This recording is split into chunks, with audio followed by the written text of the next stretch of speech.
Bienvenidos a Sin Filtro. Terminamos la semana con la etiqueta SF Femicidio. Hablaremos del resumen de todo lo ocurrido judicialmente, también la valoración política de los hechos más destacados de la semana. Y comenzamos con una nota fresca, con una noticia de hace algunos momentos que, bueno, desde la tarde se conocía ya la decisión de la CC, pues, de dar marcha atrás a este amparo provisional que le permitía al candidato del Partido Prosperidad Ciudadana, Edwin Escobar, participar el 16 de junio en la carrera presidencial. Hablaremos de ello como un primer punto, y para profundizar en estos temas está con nosotros Estuardo Zapeta. Estuardo, ¿cómo estás? Buenas noches. Y también está con nosotros José González de Impunity Watch. ¿Qué tal, José? ¿Cómo estás? Muy buenas noches. Comencemos con la decisión. Primero, ¿qué significa lo que la CC decidió en el caso de Edwin Escobar? ¿Ya no puede correr como candidato presidencial o se le complica el panorama? José, ¿qué está sucediendo? Comenzamos a ver ya que la CC comienza ya a decidir, a aclarar el panorama en algunas candidaturas. Bueno, este es un fenómeno muy interesante el que está sucediendo, y lo que pasa es que la Corte de Constitucionalidad lo que pasa es que está anulando las actuaciones que ocurrieron en el juzgado de Santa Lucía, Coxumalguapa. Y es más, en la resolución le insta a la jueza a que se apegue a la normativa en materia de competencia.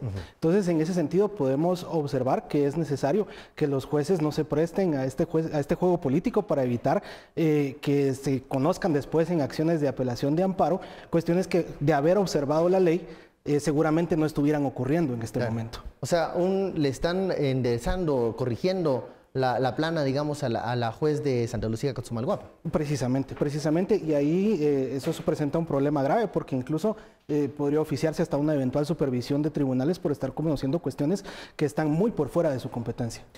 ¿Le queda algún espacio de movimiento al candidato Edwin Escobar de aquí en adelante? ¿Se le complica la candidatura? ¿Qué va a pasar con eso? Definitivamente se le complica la candidatura. El Tribunal Supremo Electoral tendría que decidir exactamente qué hacer con él. En todo caso, si no tiene la constancia temporal o el finiquito, como se le llama normalmente, definitivamente tendría que anular la inscripción del mismo, y con esto pues él perdería las prerrogativas que tienen como los candidatos a la presidencia, como lo es el antejuicio.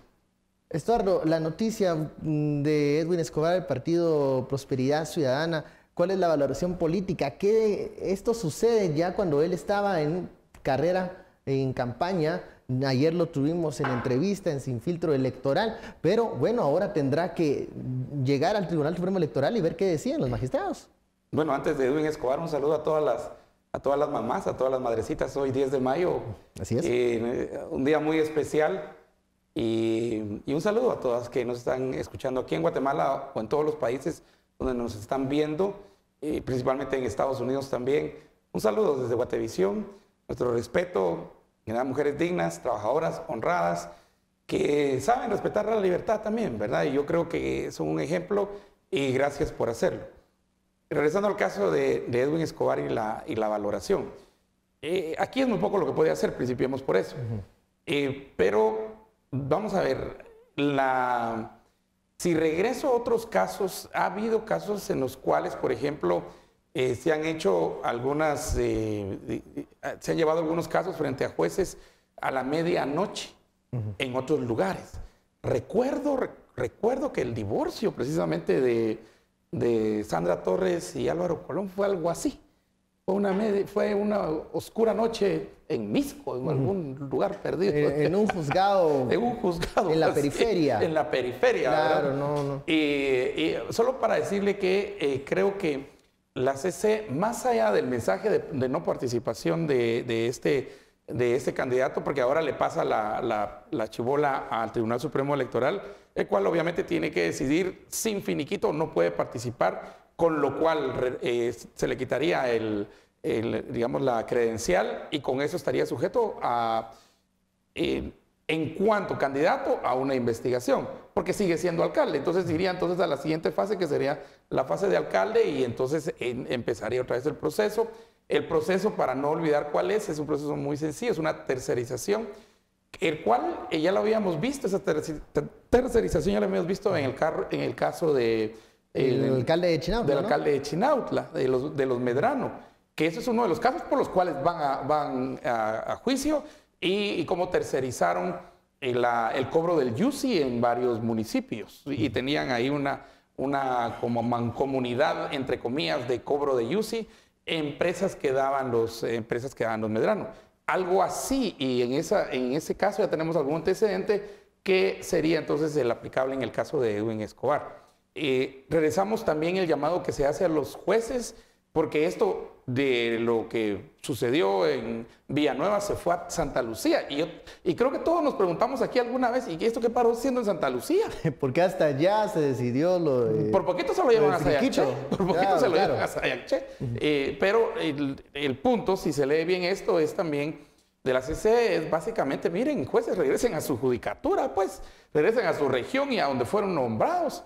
¿Verdad? Y no estén viendo cosas de otro lado. Suficientes casos hay en Santa Lucía como estar viendo los casos de otros lados. Pero creo que también ahí se ve la maña, ahí se ve la garra sucia, ¿verdad? De querer hacer las cosas fuera en otro contexto y en otra realidad. Y la CC básicamente dice, mire, primero se revoca, segundo, regrese al lugar donde tiene que estar. Y tercero, va a pasar al Tribunal Supremo Electoral. Por lo menos en términos de participación presidencial, ya que el caso va a seguir, ¿verdad? En términos de participación presidencial, pues es muy poco lo que se puede hacer.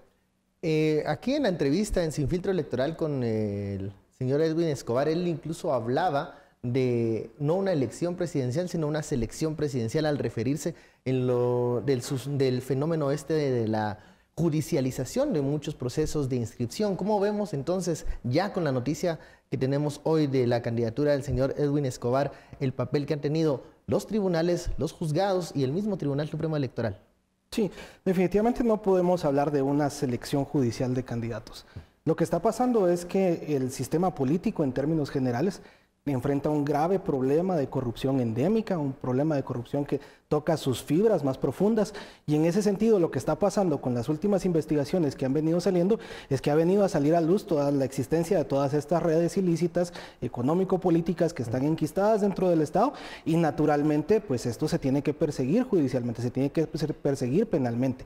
Entonces lo que estamos viendo no es en realidad parte de un plan maestro, sino que es la respuesta natural a años y años de comisión de hechos ilícitos, de comisión de hechos de corrupción en distintas áreas del Estado a distinto nivel, y que hoy por hoy vienen de regreso a morder de vuelta a los candidatos que aspiran a un puesto público.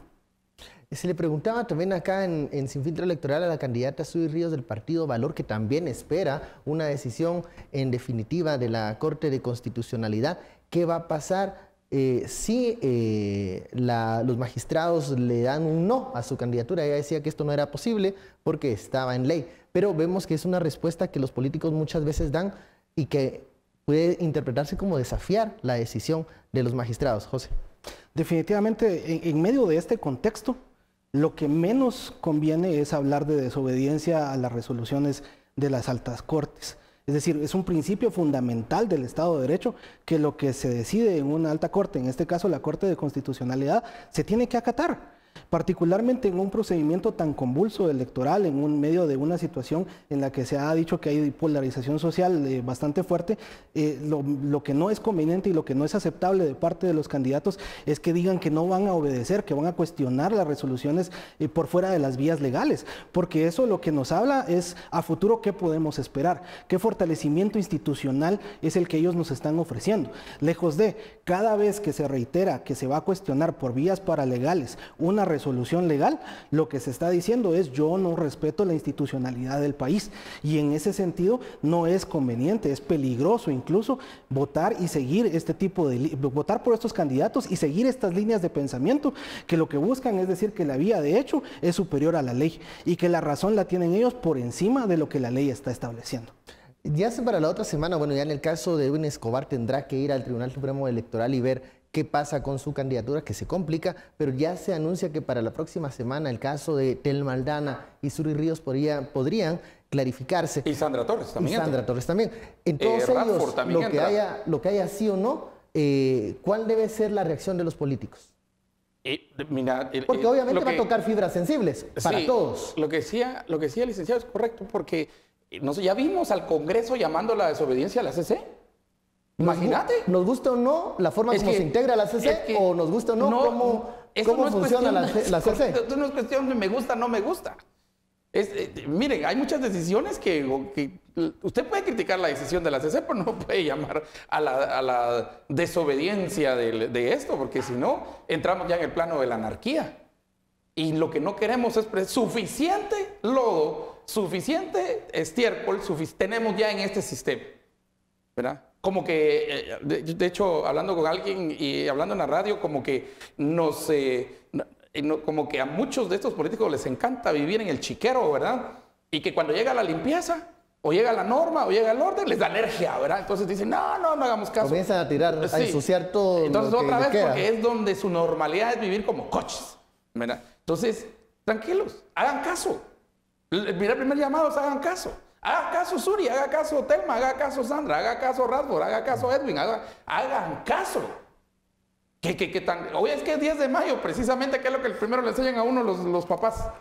Hacer caso, si no está la chancleta. O sea, tomemos de la vida diaria los ejemplos. ¿Cuál sería la chancleta aquí? ¿Cuál será la chancleta acá? No sé. Entonces, miren, hay una norma, hay una ley. Sí, en las decisiones siempre va a haber una parte que está en desacuerdo con la decisión de las autoridades, sobre todo de la Corte de Constitucionalidad. Claro. Siempre habrá una parte, pero eso de estar llamando a la desobediencia va más allá de estar en desacuerdo. Ese es un llamado que en cierto momento puede rayar también en lo ilegal y cuidado. Ahora, lo que sí es que yo creo que hay que hacer un llamado, porque a veces los magistrados de la CC entran en un letargo, que creo que a todos les conviene que se sepa ya la decisión de la CC en cuanto a las candidaturas, para tener claro el panorama de aquí en adelante, José. Eso es definitivamente cierto. La verdad es que resolver la próxima semana, a un mes de las elecciones generales, la verdad es que pone a la población entera en una situación sumamente difícil, porque la población tiene el derecho a conocer a su candidato, a su propuesta de Estado, a su proyecto de nación, a qué le va a apostar, si yo me identifico, mis valores son adecuados, empatan con los del candidato por el que estoy votando. Pero en esta situación de incertidumbre, simple y sencillamente lo que pasa es que se va erosionando el proceso electoral y va cargando con un peso que no debería de llevar ya a estas alturas. Para estas alturas ya debería de estar definido quién va a participar, por qué partido, y la población debería de estar precisamente embebiéndose y conociendo las propuestas de todos los candidatos políticos que sin problemas y que sin esta sombra de corrupción a su espalda, efectivamente estén concursando por la presidencia de la República. Bueno, vamos al primer corte de la noche, la etiqueta SF Femicidio. Regresamos con el tema de Sandra Torres. Volvemos.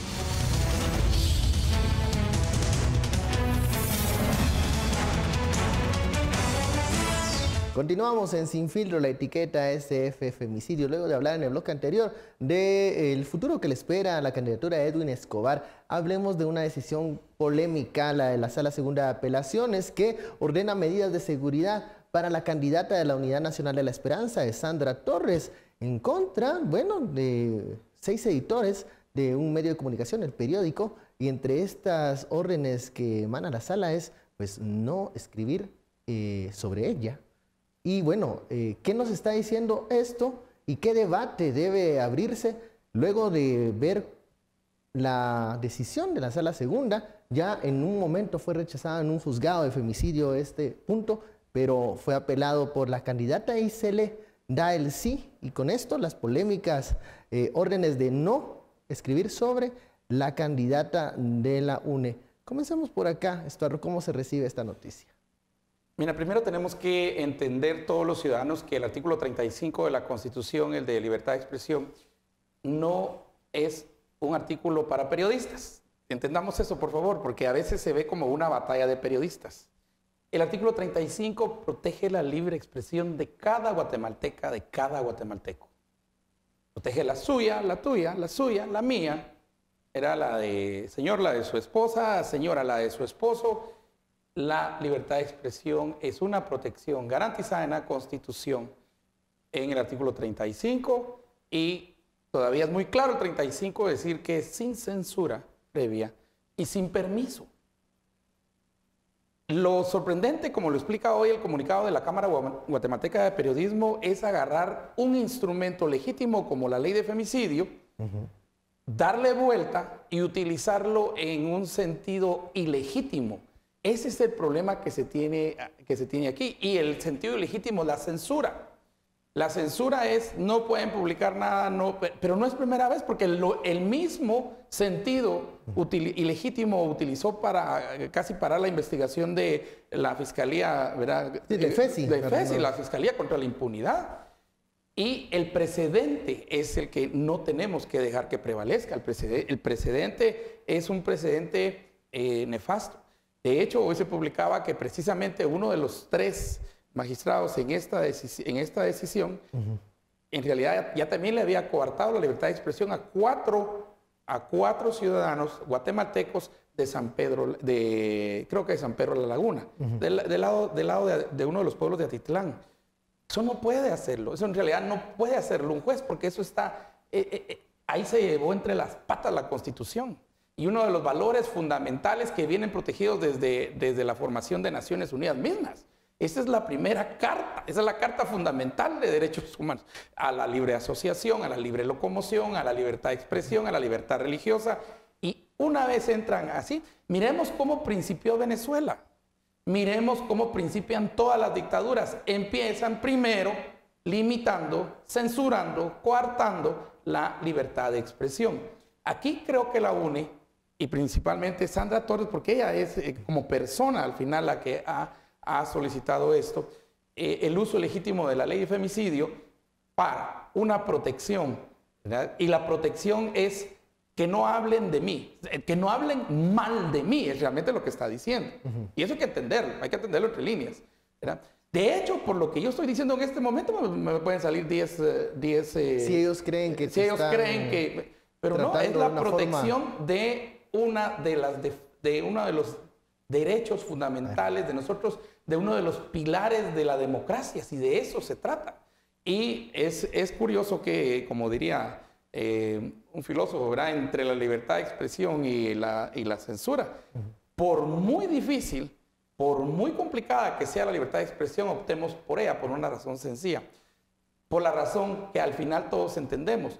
¿Quién entra a la carrera pública? ¿Quién entra a la carrera política? Automáticamente ya está involucrado en la vida pública. Y la vida pública es precisamente esto.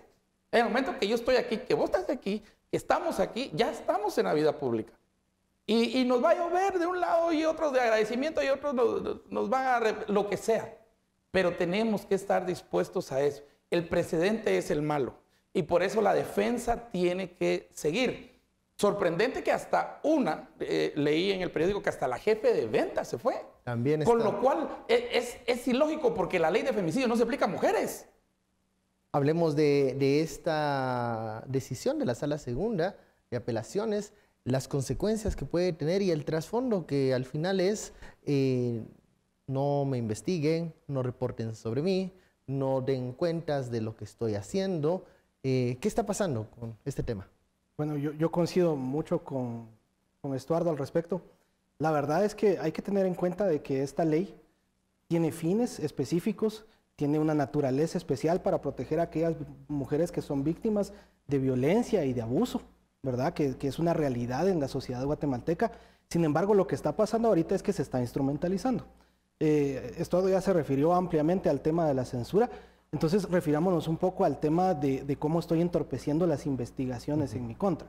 Porque aquí no estamos hablando de una circunstancia en la cual se esté denunciando una situación de violencia en contra de la candidata, sino que se está hablando de la investigación por un delito muy tangible, que es el financiamiento electoral ilícito, de dónde recibieron esos fondos, a dónde fueron a parar. Entonces, podemos ver que efectivamente se está instrumentalizando la ley, pero no solo la ley, se están instrumentalizando las instituciones de justicia. Porque están decidiendo eso. Exactamente. Y eso es lo más problemático que tenemos aquí. Efectivamente, ese es el mayor problema. El mayor problema es que tenemos un poder judicial que hoy por hoy ha estado dando resoluciones que son altamente complacientes y de protección para el sistema político o para los actores políticos de más alto peso. Y esto tiene un efecto que, como bien lo dice Estuardo, debilita el debate político y debilita la institucionalidad en su conjunto. ¿Qué podemos esperar de este tipo de resoluciones o de este tipo de operadores de justicia que simple y sencillamente están instrumentalizando la ley para criminalizar. Por ejemplo, en este caso a Juan Francisco Sandoval de la FESI, que ha sido un hombre que ha llevado adelante investigaciones sumamente complejas, con casos en contra de personas de alto perfil político, de alto perfil económico, con sumas presiones por todos lados, y el juez decide instrumentalizarse para, lejos de apoyar el trabajo de la Fiscalía, simple y sencillamente entorpecerlo. Pero la jueza originalmente fue correcta la decisión. Lo desestimó y dijo, miren, esto no es parte de mi judicatura, que es femicidio. Esto es parte de la ley de emisión del pensamiento. Con lo cual sería básicamente un juicio de imprenta. Claro. Un tribunal de imprenta. Ahí entraríamos en ese proceso. Sí. Que los hemos tenido en Guatemala, no muchos, pero los hemos tenido. Pero hoy precisamente el editorial de Prensa Libre, que lo recomiendo, lo leí completo al aire hoy en radio y recomiendo que lo recortemos y lo guardemos porque es una lección, primero de constitucionalidad y segundo de la defensa de la libertad de expresión. Es importante entender que esa instrumentalización de los magistrados, la jueza hizo lo correcto. Aquellos 3 vienen y la presionan para que entonces cambie su decisión. Se hace en un año cuando estamos cambiando también magistrados, estamos en el recambio de todo. Va a haber reelección de cortes, salas de apelaciones. Entonces, cuidado. Ahí es donde también... Hay cuchubal en junio. Sí, hay cuchubal. En el organismo judicial. ¿Y qué es esto? Comadre hablada, compadre hablado. ¿Qué es esto? Como que quieren complacer a ciertos actores políticos. Refiriéndonos al tema, a ver, a Sandra Torres, al partido UNE, le molestó, le incomodó, que puede ser normal, una publicación, o creen que hay una calumnia, hay una difamación en algún contenido periodístico. ¿Qué puede hacer la candidata? No está en indefensión, ella tiene herramientas y creo que existen las alternativas para reclamar eso. Exactamente, bien se ha dicho, y creo que la jurisprudencia de la Corte de Constitucionalidad ha sido constante en hablar del juicio de imprenta como el mecanismo idóneo para dirimir estas cuestiones. Creo que apoyando lo que dice Estuardo, hay que entender también que según los estándares internacionales, particularmente la Corte Interamericana de Derechos Humanos, estableció en el caso Kimmel que para aquellas personas que se encuentran en la vida política, en la vida pública, particularmente de los estados, el umbral es distinto. Entonces no podemos alegar otro tipo de intromisiones a la vida personal, a la vida privada o de injuria cuando se trata de críticas al modo de la gestión o críticas en este caso, como ha sido la constante en materia de corrupción. Creo que esta es una oportunidad para que nuevamente se reafirme que todo el asunto de libertad de expresión no sea criminalizado, porque al final de cuentas lo que pasa cuando se da la criminalización de un actor que tiene libertad, que está ejerciendo la prensa, que está ejerciendo periodismo, es que genera un efecto escalofrío.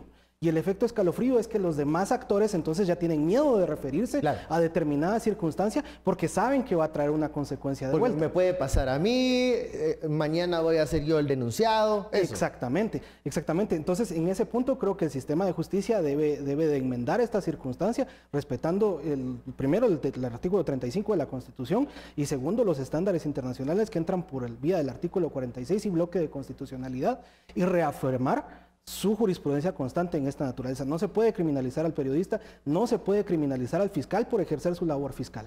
Claro. Pero mira, es que yo cuando leí la lista de quienes están, vos y yo que hemos trabajado en diarios también por años, el editor de deportes, hazme favor, televidentes, ¿qué tiene que ver el editor de deportes en esto? Pero está metido ahí. La de cultura, pero estaba metido ahí. Es una víspera también de lo que pudiésemos... Los de diseño gráfico. De lo que pudiésemos esperar de una Sandra Torres en el poder, entonces también. Pero el de diseño gráfico, a ver. ¿Qué tiene que ver? ¿Qué tiene que ver? Este caso no es el primero. Ya Roxana Valdetti había presentado un caso similar contra José Rubén Zamora, pero era directo contra el presidente del periódico. Y esto fue solventado y yo creo que ahí hay que ir a los antecedentes y ahí creo que una de las mejores fuentes es el licenciado Fuentes de Starac, Mario Fuentes de Starac, ¿verdad? Porque a él le ha llevado varios de estos casos y creo que sería muy bien también en cierto momento pues dialogar con la Cámara Guatemalteca de Periodismo que han tenido estos casos difíciles, ¿verdad? Porque hay que presentarlos. Pero vamos a ver, disculpen, pero por poquito y se llevan también al repartidor de los diarios, al que llega a las 4 de la mañana a la casa. Y volvemos nuevamente a que, bueno, Sandra Torres, el equipo de asesores de la UNE pueden pedir lo que quieran, petición, ¿no? Hay libertad de petición. Lo que preocupa es que los jueces están dando la razón, que son aquellos que conocen la materia legal, conocen las leyes, y pareciera que se está dando este tipo de resoluciones complacientes porque hay algo importante en los próximos meses. Y mucho de eso es la conformación de las nuevas salas y la elección de los magistrados para la Corte Suprema de Justicia. ¿Qué tanto se está presionando al organismo judicial en este momento por ese calendario de elección? Yo creo que hay que recordar que los vicios denunciados en las elecciones de Cortes de 2014 continúan. Y es más, muchos de los actores en el poder político siguen siendo los mismos. De acuerdo con un estudio publicado por CICIG, de hecho hace unas semanas, se establece que por lo menos el 53% del Congreso fue reelecto. Eso quiere decir que estamos hablando que la misma gente que seleccionó a las Cortes en 2014 es la misma gente, o por lo menos un buen número de ella, la que va a tener la oportunidad de volver a colocar jueces y magistrados. Y esto genera un problema de legitimidad cuando el sistema de justicia se comienza a comportar complaciente con los actores políticos relevantes. Pareciera ser que hay una cadena como de intercambio de favor, ¿no? La inmunidad, o que no me molesten, o que me inscriban a ser candidato presidencial, siempre y cuando yo te pueda volver a elegir a vos como un magistrado de sala, ya sea de sala de la Corte de Apelaciones o de Corte Suprema de Justicia. Definitivamente es una situación grave, es una situación crítica en la cual el proceso de comisiones de postulación y la elección en el Congreso debe de depurarse lo más posible. Todas estas personas, tanto los actores políticos como los actores judiciales que tienen estas sombras de corrupción sobre ellos, la verdad es que no deberían de participar ni en el proceso político ni en el proceso de elección de cortes, porque al final de cuentas lo que pasa es que se obliga a escoger entre los mismos actores, entre las mismas redes de siempre, y los vicios vuelven a ser los mismos. Bueno, vamos a la pausa, regresamos, la etiqueta SF Femicidio.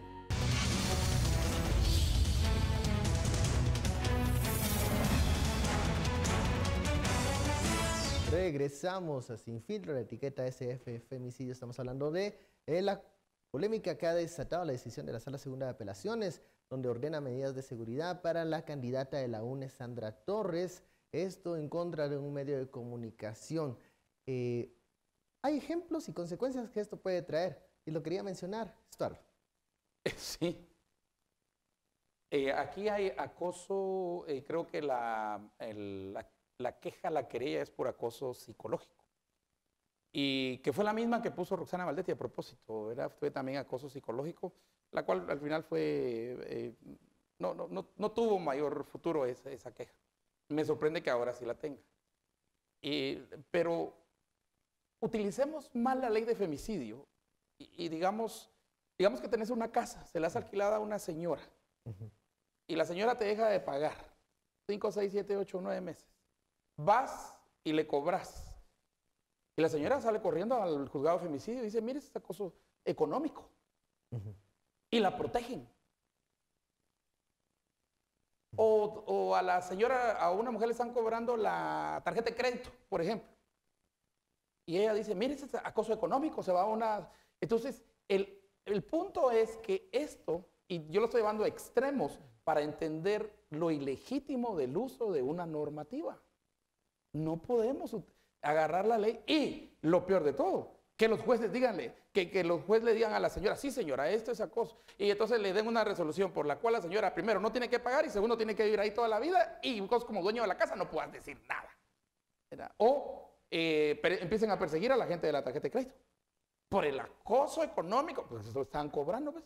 Al final la señora gastó o la mujer gastó. Entonces, hay que tener cuidado. Es hasta cuando llevamos al extremo el argumento que vamos entendiendo por qué es ilegítimo lo que se está haciendo. Ahora, aquí todavía más, porque aquí es censura. Aquí es no hablar, aquí es no hablar, no, entonces, y que todavía los jueces le digan al periódico, ustedes no pueden escribir, no pueden decir nada. Y si lo que iban a decir era bueno.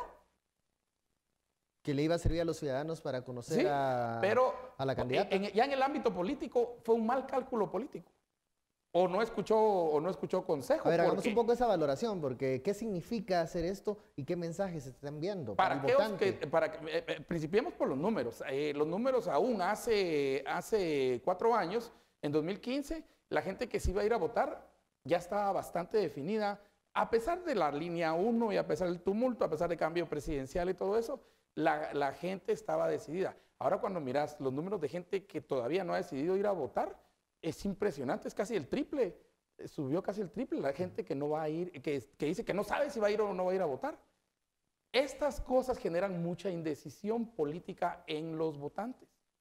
Porque van a decir, otra vez y otra vez y otra vez y otra vez lo mismo y entonces no voy a ir a votar. Entonces van generando primero un temor en el sistema. Segundo, sí se pasa, ¿verdad? El efecto que explicaba el licenciado, ¿cómo es? El de escalofrío. El chilling effect. Sí, el chilling effect, el efecto de escalofrío. Piel de gallina. Sí, piel de gallina a uno, entonces yo tampoco. Que de hecho, esa fue una estrategia que utilizaron los narcos en México cuando empezaron a matar periodistas.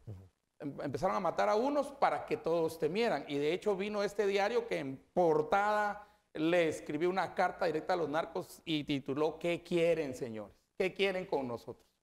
Pero al final terminaron matando a 2 periodistas de ese mismo diario allá al norte de México. Entonces tampoco no es como muy nuevo el asunto, ya se hizo en otros lados.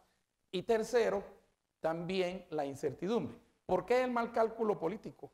Porque sí había gente que en términos generales pensaba y decía, bueno, pues aquí no hay mucha opción y pensaba allá en el fondo que, por ejemplo, la candidata Sandra Torres, el partido UNE fuera una opción.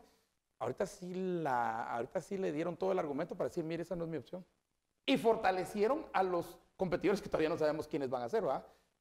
Mira la fecha y no sabemos, 10 de mayo todavía no sabemos quiénes van a ser los competidores, porque la otra semana se definen estos.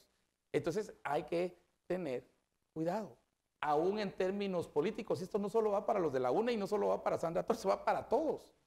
Que esto tenga el efecto boomerang. Y que al final cuando regrese venga a tal peso y tal velocidad que no lo puedan agarrar y les dé el guamazo en la cabeza, ¿verdad? Porque no lo... Ahora, ¿cómo van a controlar esto? ¿O van a seguir con esta necesidad de decir, no pueden decir nada de mí? Y si quieren decir cosas, solo digan cosas buenas. ¿A cuenta de qué? Sí, no. Ella se está coartando la libertad de poder ejercer el periodismo. Y el temor principal en términos políticos es, si así es de candidata, de llegar a presidenta, ¿cómo será? Y yo vuelvo y hago hincapié en que si la persona afectada por un reportaje siente que se está cometiendo algo fuera de la ley, hay procedimientos. Está la ley de emisión del pensamiento. Hay procedimientos para que eso pueda aclararse y llegar a un tribunal de imprenta. Digamos, no están en indefensión, no es que los medios sean perfectos y todo lo que dicen es la verdad, ¿no? También hay equivocaciones, también hay errores y se puede incluso llegar a esas instancias. El tema acá es que se está utilizando una ley para otros fines y que los jueces están accediendo a eso con el temor, las suspicacias de que pueden estar buscando algún favor a futuro. Y esa presión hacia el organismo judicial se está incrementando en estos días y genera incertidumbre, José. Sí, yo creo completamente esto. Yo creo que lo grave aquí no es la acción de la candidata, que no deja de ser reprochable, pero lo grave aquí es que el sistema de justicia no se esté protegiendo a sí mismo. Y aquí vuelvo a ampliar el espectro, no solo a la resolución que se ha dictado para censurar el medio de comunicación, sino que también el tema de investigaciones. Y creo que aquí hay que recordar que esto Roxana Valdetti ya lo había hecho, lo hizo durante su gestión, justamente también con el mismo medio de comunicación. Creo que hay que recordar que también la ex vicepresidenta Roxana Valdetti acusó de misoginia al juez presidente que conoció de su caso y que efectivamente la condenó. Entonces, ¿qué es lo que pasa acá? ¿Por qué en ese caso, por qué en este último caso, por ejemplo, por qué en este último capital político no cuadra y en este nuevo sí? Porque en este nuevo, como bien se plantea, existe la posibilidad, pueda que yo tenga el interés de que pueda volver a ser electo en unas comisiones de postulación. Y esto es especialmente importante en esta resolución, porque esta resolución no dimana del juzgado de primera instancia, sino que de la sala de la Corte de Apelaciones de Femicidio, que es electa bajo qué mecanismo, bajo el mecanismo de comisiones de postulación y después en el Congreso, ¿verdad? Y ahí es donde hemos visto, ya se ha denunciado públicamente la existencia en la fase de comisiones de postulación de las famosas comisiones paralelas, que existe un caso que ya está judicializado, y en el caso del Congreso, pues las revelaciones de esta semana han demostrado que efectivamente hay un control por parte de los dirigentes políticos más fuertes hacia sus bancadas, que al final de cuentas lo que materializan no es una elección pura de los más capaces, de los honrados, de los idóneos, de los experimentados, como dice el artículo 113 de la Constitución, sino que es el nombramiento de aquel que me es ad hoc, de aquel que me puede funcionar mejor en determinado momento. De los cuates.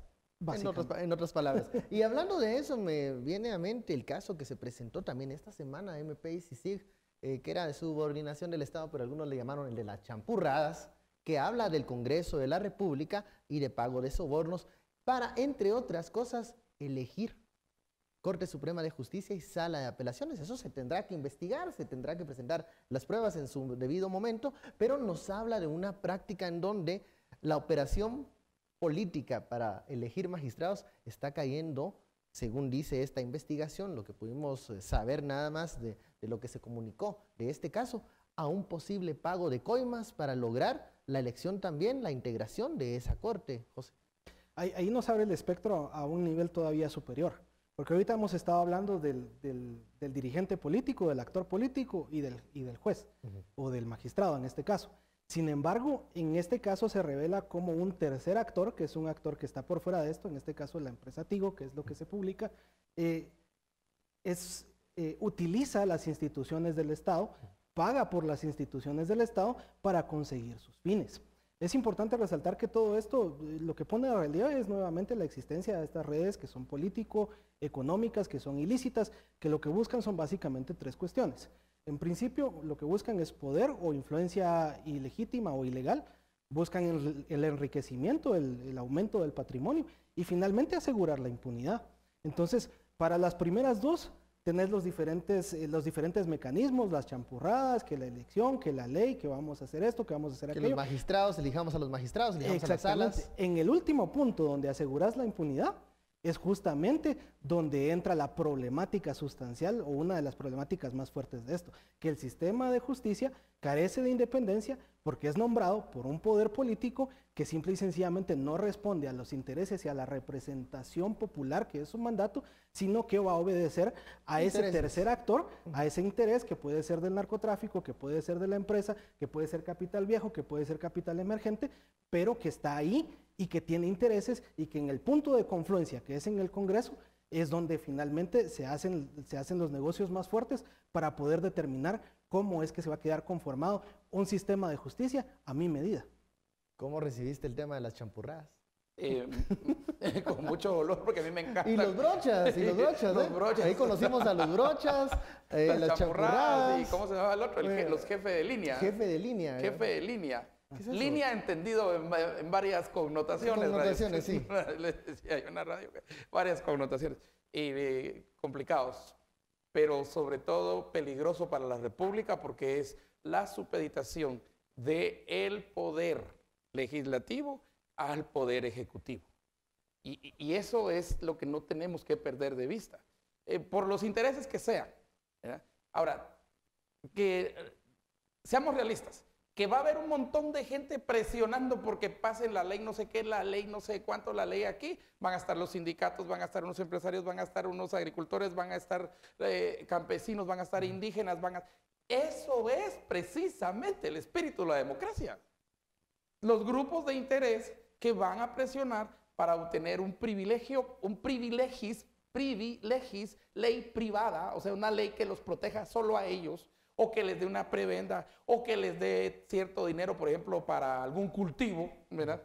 Pero esa es la salvaguarda del Congreso.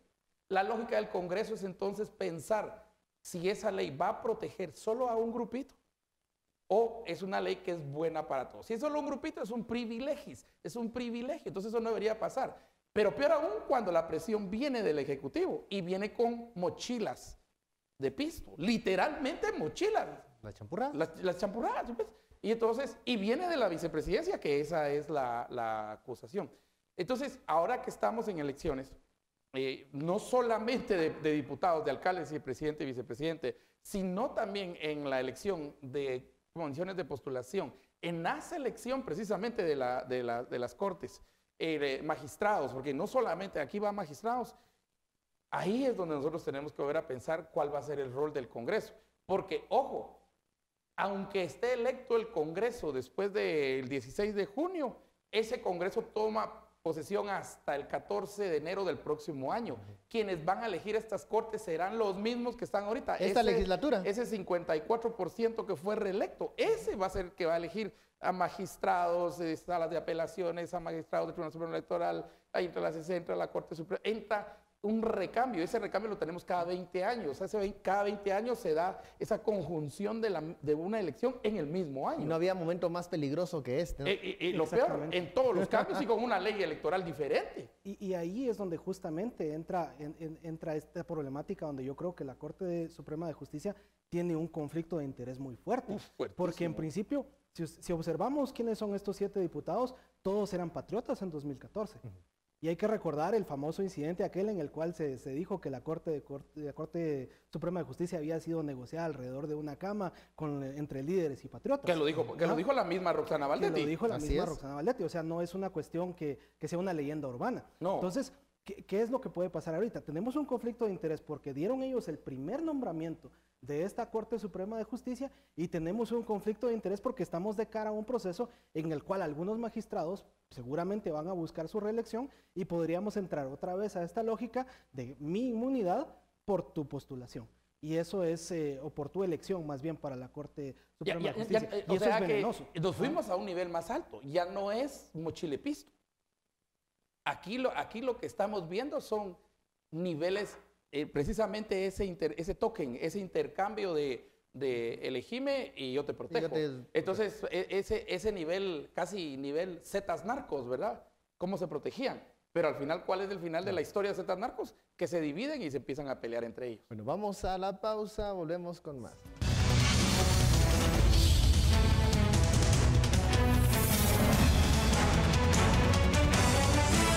Regresamos a Sin Filtro, la etiqueta de la noche SF Femicidio. Estamos, analizando las actuaciones del organismo judicial, estos casos que se presentan, la decisión de la Sala Segunda de Apelaciones en el caso de Sandra Torres, también lo que la CC determinó en la candidatura de Edwin Escobar. Y otra polémica que se desató esta semana fue en torno a la figura del juez Víctor Cruz. También protagonista de una de las decisiones también controversiales, lo de la orden de captura contra la exfiscal Telma Aldana. Y bueno, ahora ya se abre un expediente para investigar posibles sobornos en contra de este juzgador.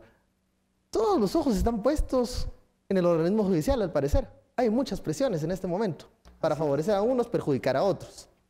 Bueno, lo primero que hay que ver en el caso de este juez es que la SAAS no tiene dentro de sus funciones el brindarle protección a los jueces.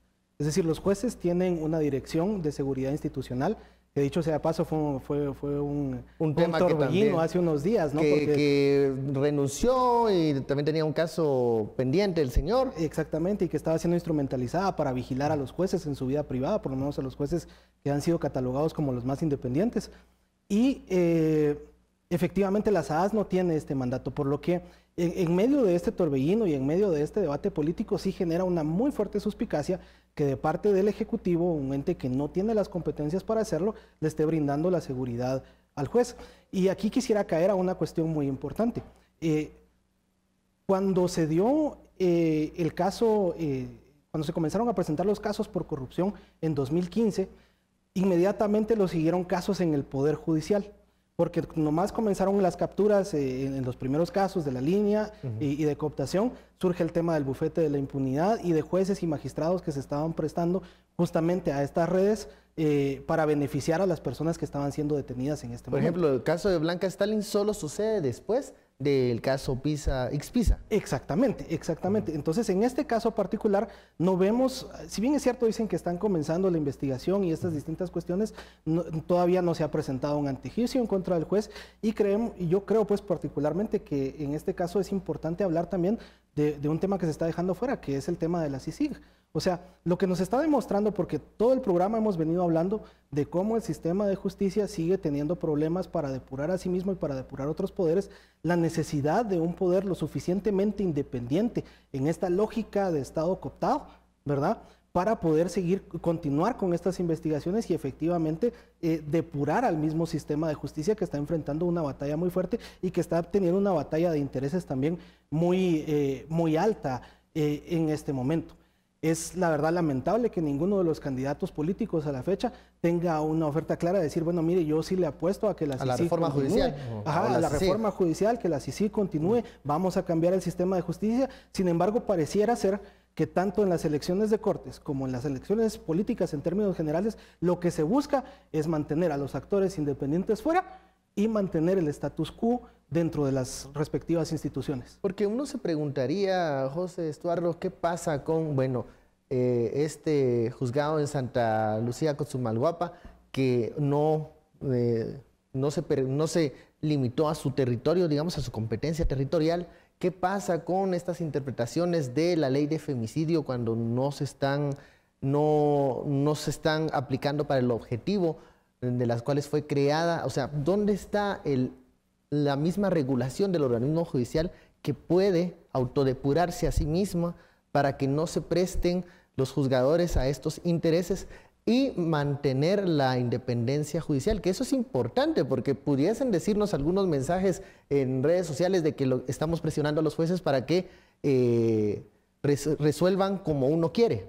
El juez tiene que mantener su independencia judicial, pero ¿cómo les garantizamos a los jueces también que otros órganos externos no presionen para satisfacer intereses espurios? O sea, ¿quién regula entonces al organismo judicial? ¿Qué está pasando con la autodepuración? No existe.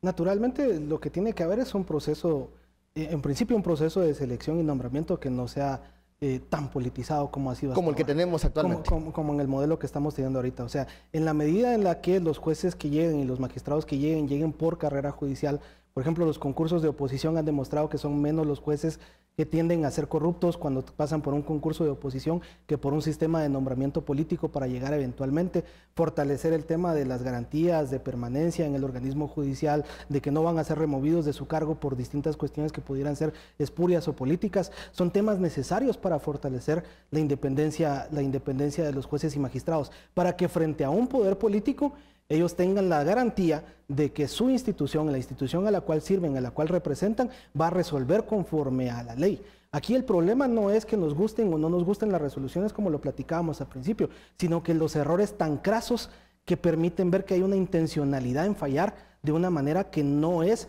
la interpretación adecuada de las leyes, ¿verdad? Por ejemplo, resolver una cuestión cuando yo tengo la capacidad de reenviar al organismo que compete, porque eso es lo que dice la ley de amparo, que cuando a mí me llega un amparo que no me es de mi competencia, yo lo tengo que remitir al juzgado que corresponde, pero yo me aferro a él para responderlo, es un problema. Cuando yo giro una orden de captura e inmediatamente el presidente de la República y su Secretaría de Asuntos Administrativos y de Seguridad, la SAS, me comienza a dar seguridad, comienza a levantar sospechas sabiendo la pugna tan fuerte que hay entre Telma Aldana, CICIG y la Presidencia de la República. Entonces, no se trata de que resuelvan como uno quiere, se trata de mantener una legitimidad en el sistema para que la ley sea la que gobierne.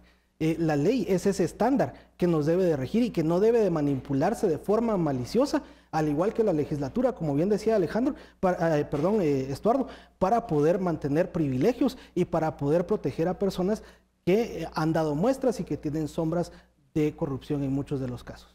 Volvemos al punto que aquí hemos abordado muchas veces, Estuardo, la necesidad de discutir una reforma judicial que cambie el panorama o esta dinámica de poderes en el OJ.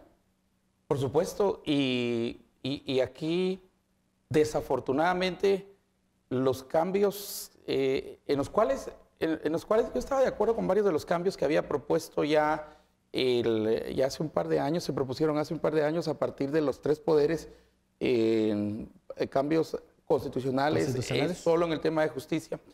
Por ejemplo, la carrera judicial y todo eso, lo cual la mayoría miramos bien. Una forma diferente de la elección de magistrados, todo. Incluso la CC también cambiaba. Exactamente, crecía la CC. O sea, fue Pero ¿por qué no avanzamos en la discusión? Porque todo se quedó trabado en el bendito tema del derecho indígena. Como que vieron que... Y cuando lo fácil era haber sacado de toda la propuesta el tema del derecho indígena y seguir con los cambios. Y que cuando lo sacaron tampoco caminó. Porque, Sí. porque la idea... Era que no caminara. La idea era que no caminara. Era que no caminara. Ese fue el Y pretexto. ahora estamos viendo las consecuencias que precisamente esa discusión fundamental, no solo para el organismo judicial, para usted, para mí, en los juzgados. Pues una propuesta de reforma que fue abandonada por los 3 presidentes de los organismos que la presentaron. Correcto. Y luego dijeron ya no... Pero todos la esto no es abandonaron. mío. Ajá, esto no es Pero mío. hasta la CICEN ni insistió en Ahora. eso, fíjate, que fue uno de los Y ponentes. revisando los pocos programas de gobierno o propuestas de gobierno, tampoco los candidatos presidenciales No, están aquí, enfatizando han estado la aquí. necesidad No. de discutir una reforma judicial y tener ese árbitro independiente. Y ese árbitro que tenga claro también cuáles son las reglas. Es que el problema es que cuando el árbitro no tiene claras las reglas, cada rato se va a ir al bar, pues, fíjate, Sí. digo, al VAR, al bar, a ver si fue o no fue. Y después está medio malo de la vista, entonces tampoco va a ver bien ni aunque esté en pantalla. Entonces, no, la regla tiene que estar clara. Y yo le sumo otro tema que no lo hemos tratado, y yo creo que sí tenemos que regresar, es el de violencia política. Esta semana, la semana pasada y esta, disculpen, ya ¿cuántos acaban de asesinar a un candidato a concejal? El poder local El está poder generando local, en lo que conflictividad. discutimos cosas de arriba, que si decidió, Que que, la si no decidió, presidencial, que la presidencial. nítido. Las no alcaldías, dejemos, ojo. pero a nivel suyo, a nivel de municipio, a nivel de departamento, la violencia se ha incrementado enormemente, aún comparándola con otras elecciones. Y es desde mataron a balearon a, o está participando aquel que está acusado de. Entonces, cuidémonos, porque las consecuencias son precisamente lo que estamos viviendo ahorita. No haber visto eso, o no haber cambiado eso, o no haber entrado eso hace 2, 3 años, tenemos hoy las consecuencias. Y tenemos las consecuencias de la judicialización. Cuando al final la responsabilidad, casi que las elecciones 2019, terminó quedando en manos de jueces, no en manos de quien debería estar, que es de nosotros los votantes, pues. Y en todo caso, Tribunal Supremo Electoral para llevar a esto. Mira la fecha, 10 de mayo, y todavía no hay una decisión clara si nuestros hermanos en Estados Unidos van a votar o no van a votar. Sí, ¿y dónde? ¿Y en dónde? qué ¿Y cómo se va a lugares? hacer? ¿Y cómo va a ser el Quedan procedimiento? 30 días, pues. Entonces, eso es esa incertidumbre, lo único que genera, y regreso otra vez a niveles locales, es un grado de tensión, y esa en muchas ocasiones se convierte en violencia. Y si hacemos recuento desde que principió en febrero, en enero el llamado, luego en febrero y luego en marzo la campaña, miremos ataques, miremos asesinados y miremos todo, esa violencia política a veces, por nuestra discusión de arriba de la pirámide, dejamos No de ver observamos lo lo que está local, y pasando. lo local al final, toda política es local, toda política es local. Eso también nos debe impactar. Y sí, ya tuvimos aquí, aquellos fueron a firmar su pacto de no pacto de no sé qué, agresión para solo que fueron ahí, se firmaron y a respeten la las vuelta se normas. estaban tronando el moco ahí a la vuelta del O palacio. incluso unos ni llegaron. Ni porque llegaron. Ya dudaban de la actuación del Tribunal Y Supremo entonces, Electoral. pero miren, pero no tenemos que dejar que eso avance. Ni el lado de arriba, ni con los jueces y las decisiones ilegítimas, pero tampoco abajo en las decisiones violentas. No tenemos que dejar eso. Y tenemos que, miren, aunque nos cueste, tenemos que sacar esta procesión como sea. Pero no con cucuruchos peleándose. La procesión sino- del 16 de junio. Sí, la procesión del 16. Pero tenemos El que primer sacarlo. turno, porque luego- Salgamos bien de esto. Hay mucha pasión también por defender candidatos. Bajémosle la pasión. Más razones, menos pasiones. Pero los mismos candidatos aquí no nos han venido a dar razones. No, y no han venido a racionalizar No, también han venido el debate. me da hasta pena la razón, las generalidades que dicen. No me dicen cuándo, no me dicen cómo, no me dicen quién, no me dicen cuánto cuesta, no me dan cómo vamos a medir el éxito de todo lo que están proponiendo. Solo dicen que están a favor del desarrollo, a favor de la educación, a favor de la salud. Pues eso. Todos estamos a favor de eso, ¿no? Estamos a favor de la paz, sí, todos, ¿verdad? La paz mundial dirían por ahí. Bueno, vamos a finalizar esta discusión, el análisis. Muchísimas gracias, Estuardo, José, por este análisis de las actuaciones de los actores de justicia. Y bueno, a usted, muchísimas gracias por sintonizarnos. Esto fue Sin Filtro. Feliz noche, nos vemos el lunes.